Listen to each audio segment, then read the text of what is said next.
Anxiety, filling up every space, no privacy. And silently, it could build and build until you finally see, whoa, it's taking over, damn no closure, moving closer.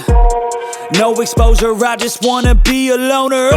Some can't stay sober, looking over all their shoulders, like moving boulders just to get out of the home. It sucks, I've had enough, I don't wanna feel the stuck under the rug, all my problems that I shove.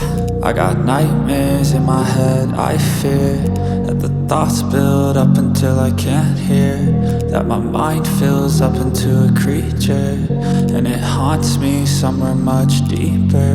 I got nightmares in my head, I fear that the thoughts build up until I can't hear, that my mind fills up into a creature, and it haunts me somewhere much deeper.